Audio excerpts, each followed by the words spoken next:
And we are live. I am so excited for this interview. We have the brilliant Bryony Thomas joining us for this session. Bri, do you want to introduce yourself? Give the formal introduction as to who you are.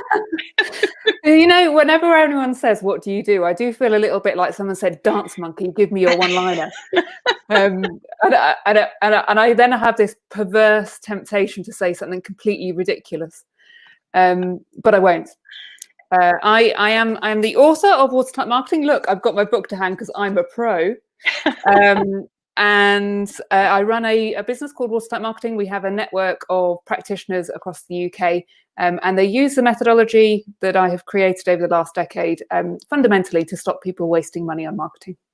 Yeah. And you are just a genius. That book is an incredibly good book. And Thank you. I always feel somewhat embarrassed talking about my tribe building stuff in relation to your marketing genius. But we are wonderful friends. We've been great friends for around 5 or 6 years now. And so I feel like it's okay. And when I kind of come out of line, you give me a little bit of a nudge, and we don't always agree on marketing things, which I think is fine. But that's not really why I got you on the call today. And you kind of know that, don't you? Because you were a fundamental reason, and I already feel myself getting a bit emotional, but you're a fundamental reason to how this book came out. Because the book was supposed to be my 10-year anniversary book about running.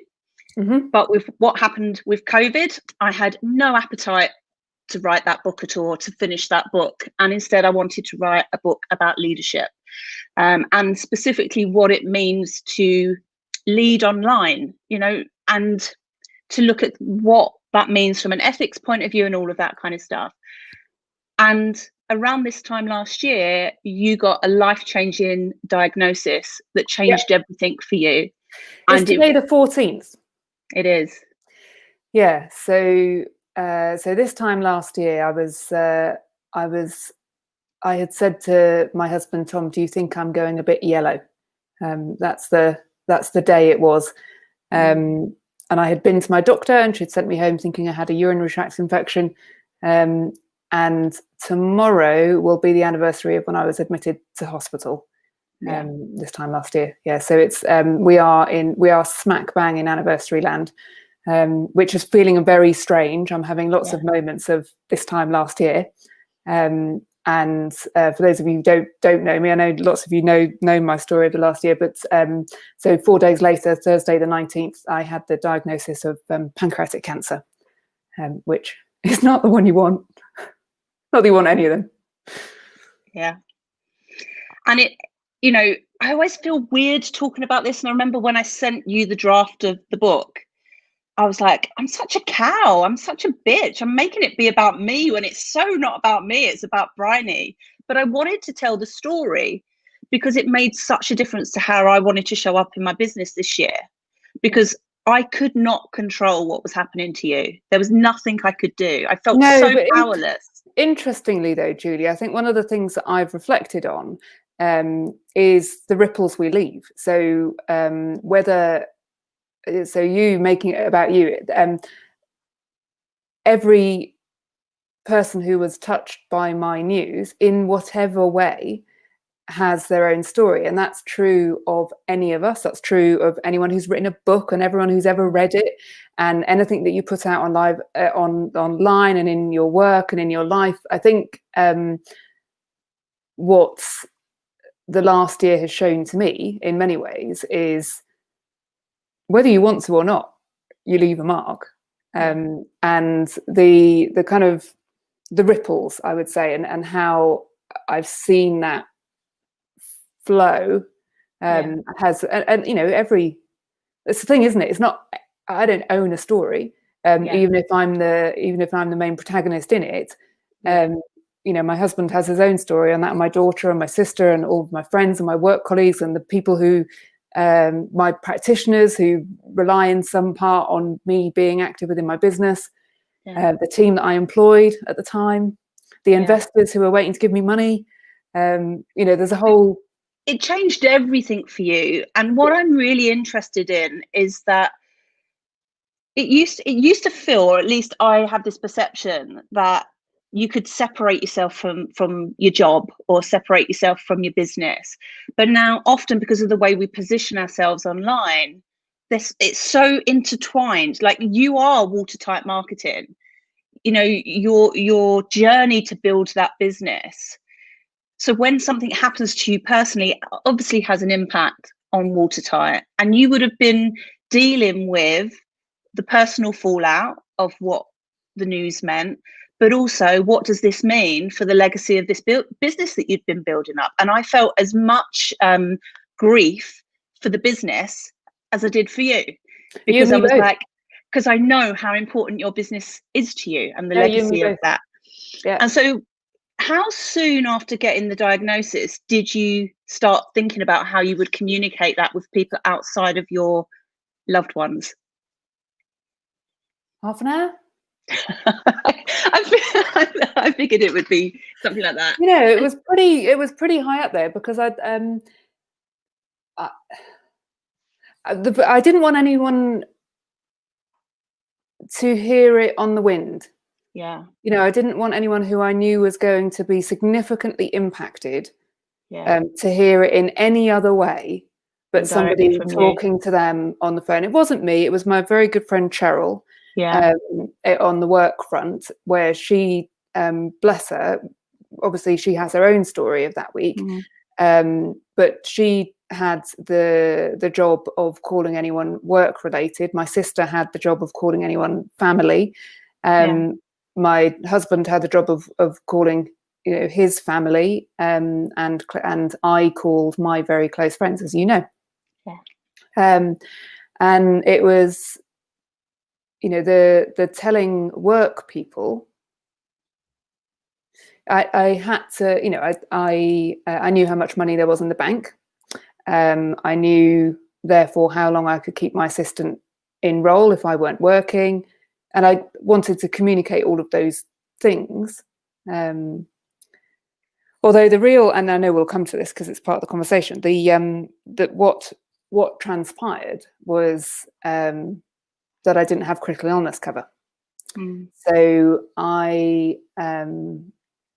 had run down reserves because we were building up to taking on investments, and I'd taken a year of not doing my normal delivery in order to be pitching for investment. And so there wasn't much left in the bank because we'd been spending it on you know, courting investors and doing pitching and taking me out of fee earning in order to do that for a period of time.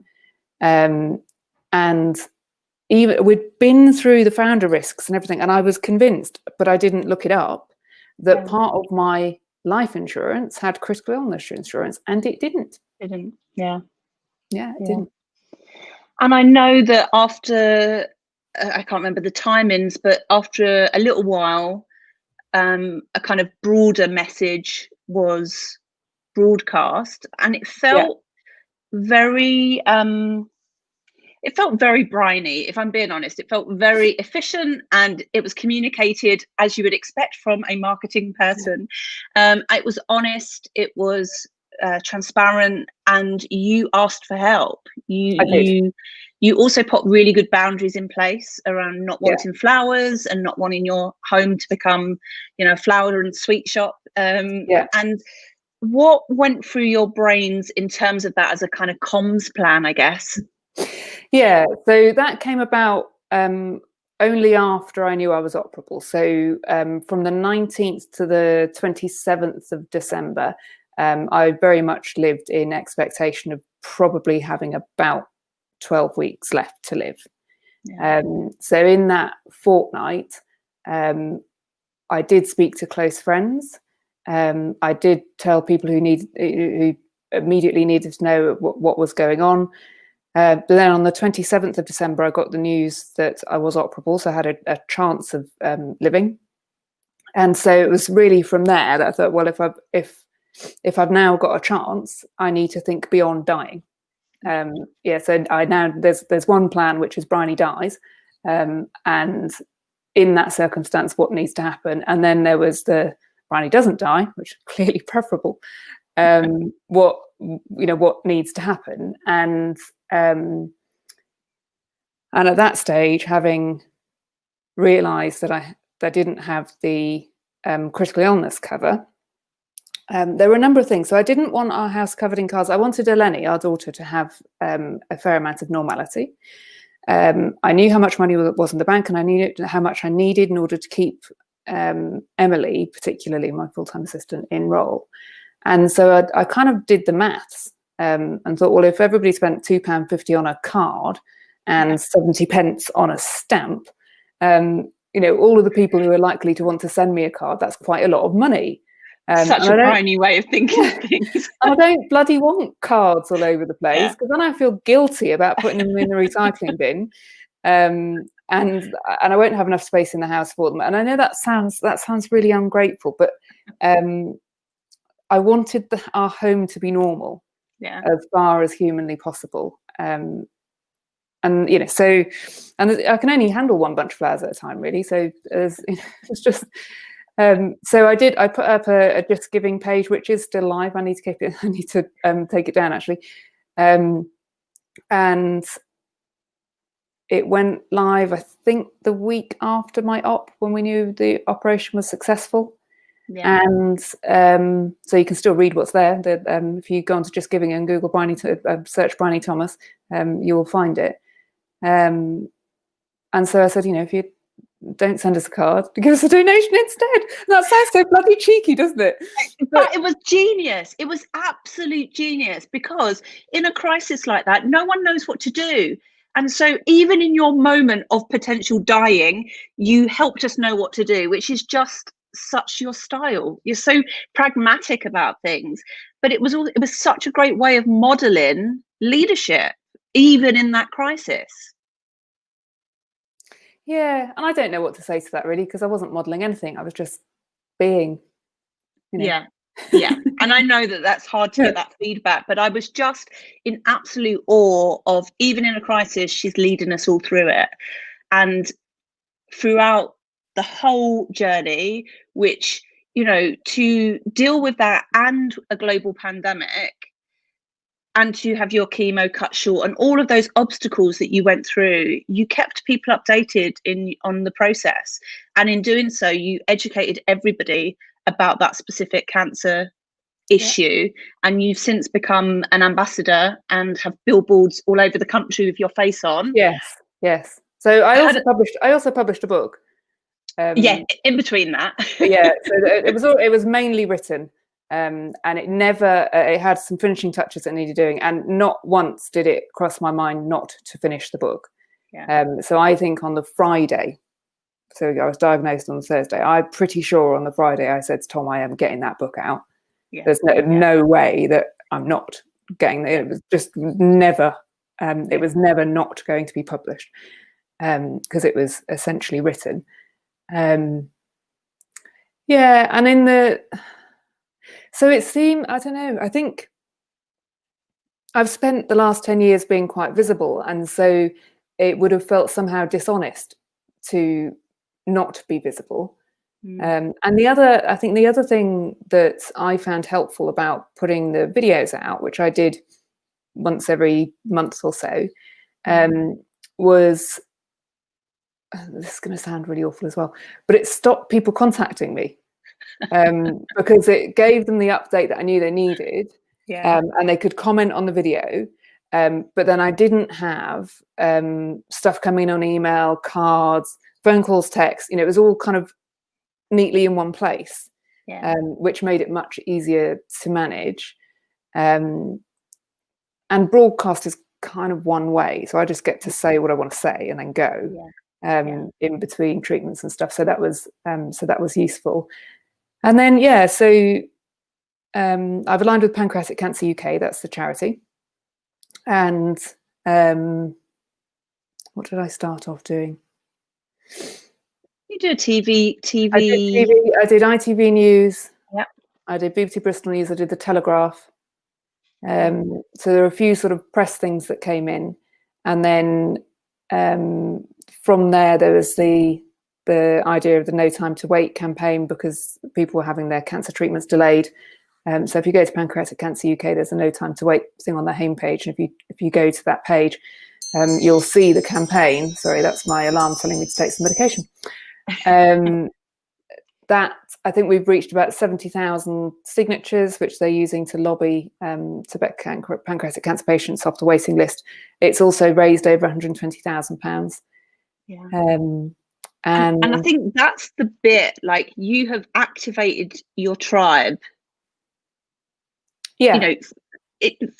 Yes, to salvage your business and keep that going, but beyond that, you have gone over and above to, as in your kind of ambassadorial role, yes, to raise the profile. And in many ways, that charity must be, in a weird way, thanking their lucky stars, because they couldn't get a better candidate. If I'm going to get it, why not someone who knows what they're doing? Yeah. And so the money that was put on the crowdfunding, the way I see it is that I'm sort of paying that forward. So the money, 5,000 of that was paid out very quickly to the charities that supported us in the early days. So we gave some money to Penny Brawn, where we'd done a weekend together. We gave money to Pancreatic Cancer UK and a couple of smaller local ones. And then what I've done is to obviously volunteer my time for press activity, campaigning activity, and then next year, Pancreatic Cancer UK's marketing team are going through my 1-year programme. So, and 20% of royalties from the book are also all going back to Pancreatic Cancer UK. So in many ways, what I've done is, although the money has allowed the business to continue, the business is now paying that forward. That feels correct. That feels like the right way to handle the money that was sent our way. Yeah. And so when I was developing the archetypes, which I know you've had a look at because you was one of the first people to test my quiz, the one that came up for me over and over again in terms of how I view you was the Crusader. And we've had conversations about the things that have been important to you your whole life and the things that you fought for and all of that kind of stuff. And I remember you doing a keynote at a conference where you talked about, is it the 3 M's? Yeah. Or just share a little bit about that, because I think it's really relevant to what we're talking about. Yeah, absolutely, and very relevant now to those people who are not getting support from the government. So when I typically work with smaller businesses, so businesses that are still run by their owner founder, and they're typically sort of 2 million plus, but there are also solo entrepreneurs within the community for step marketing. Essentially, when someone who runs their own business says to me that their marketing isn't working, there are other M words that go through my mind, and it's I risk my mortgage, my marriage, and my mental health, and it's not working. That's because when you run your own business, it's all on the line, all of it. Your sense of identity, your it's the first thing people ask, isn't it? What do you do? Other people's mortgages. Nothing weighs heavier than other people's mortgages.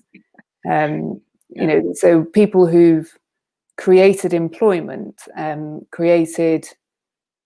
just put their heart and soul into their businesses. If they tell me their marketing is not working, I feel that in the pit of my stomach. I don't think, I need to do a few tips. It's so much more than that. Yeah. And so you have changed the business model of Watertight. And this month you've launched something new. Do you want to tell us about that? I've joined, I've signed up, I need the help. So I've been balancing out what I can do within my kind of current capacity of energy levels, and what people need. And we kind of looked at and funny enough, it's kind of the unintentional tribe. So I've always been working with MDs of kind of £2 million businesses, but if you look at our database, we have a whole group of people who are solo entrepreneurs or one a kind of lonely marketer in a business of 10. That's a classic.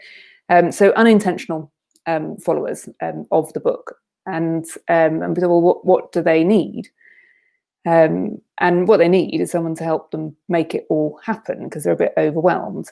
And between Cheryl and I, so Cheryl, I mentioned earlier, Cheryl Crichton, we've worked together for about 20 years, and she's always been I kind of do the big picture and the big ideas, and then she gets it done. And so between the two of us, we're able to help people plan and do stuff, which is what we've put together. So we've got the Make Marketing Happen Club, which is open to new members until Friday, because I'm moving on Friday, hence the completely empty house and my drawers that have been sellotape shut. So when the movers pick it up, it's not all going to fall out. So it closes on Friday, and we will open the doors again in March. We're kind of taking people on quarterly so that we can give them a nice warm hug, rather than constantly be bringing on new people and not focusing on the ones we've already got. Because someone said that was a good idea. And so I guess to sum up, I mean, I've been all day, I've been asking people like, what are your lessons from 2020? But I just know that's it's such a like question, you know, because nobody's had the experience that you've had this year. Yeah, it's a huge question. It's a huge question for anyone, but it's a particularly weird one for me because I don't really know. And I've been reflecting because I've been writing on Medium about my cancer stuff. So I've put all cancer stuff on Medium. And I've been thinking about what to write on the anniversary of diagnosis. And everyone's kind of been saying to me, gosh, you must have had a really awful year. And I think, you know what? It's probably one of the luckiest years of my life. Because I've had cancer, as far as I understand, for the last 7 years. This was the year in which it got treated successfully. And so, you know, whilst it has been very difficult, I would probably count 2020, which is the year in which my business fell apart. You know, I genuinely thought I was going to die. We decided to move house and start again, and you know, I'm significantly, you know, left behind the dreams that I'd been working towards for 10 years. You know, all of those things, you can list them out. But it's probably the luckiest year of my life. Yeah. Because you didn't expect to be here. I didn't expect to be here. No. No, if you'd asked me, you know, on any day between the 19th and 27th of December last year, I was very reconciled. Because those are the stats for pancreatic, you know. So 50% of pancreatic cancer patients die within 12 weeks of diagnosis because it's found late. And the doctor who diagnosed me, you know, when he gave me the news, he said it might be operable, and I'd spent the whole night with might. You know, so, and we were. So I absolutely did not expect to be here. And it's why I felt so compelled to finish my book with your story, because so many small business owners get caught up in the tactics of social media and the tactics of marketing, and they have these brilliant ideas and they have these visions and these goals, and they don't take action on them because they think they've got forever. But the other thing to say is that had I died, there's a lot there. You know, it would have taken a little bit of organising, but there is a very tangible asset and a body of work that's meaningful and would outlive me. And so the action that I've taken over the last 10 years in terms of documenting my way of working, turning into programs, creating licensees, you know, all of those things meant that had I not survived, that there would have a lot of Watertight could have continued. I just want to say how much I love you.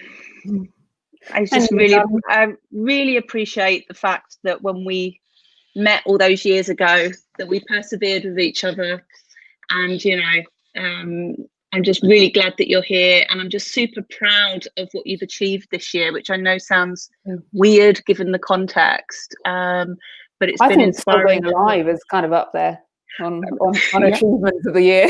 You know, what did you do? I survived. So thank you for coming on and sharing so so candidly your experience. And I cannot wait for the time that we can hug again. Oh, I know. I really miss Bryony hugs. Oh, I knew. There is one thing I will say though, and I think it's worth saying, is I think you and I are a wonderful example of how entirely different approaches and personalities can still create movements and and followers and tribes, as you call it. So I think if you were to look at the two of us, you've written 10 books in 10 years and I've written one. You kind of have an idea and execute at a pace, whereas I want to get it to be a piece of work that would outlive me for 70 years and be and in many ways we're almost the opposite of one another, which is but we take inspiration from each other and also demonstrate to the world that there is no one way of doing this. And I think that's a lot of what you say in your book is about being true to who you are. And if I were to look at you and model myself on you, that wouldn't work because our personalities are very different. Whereas if I were to answer the questions you thoughtfully ask about myself, then that allows me to be authentic. So anyone who's listening is thinking, I'm nothing like Bryony or I'm nothing like Julie. Great. Lean into that.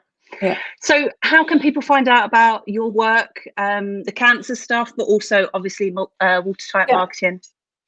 So if you go to watertightmarketing.com, you will find everything about Watertight there.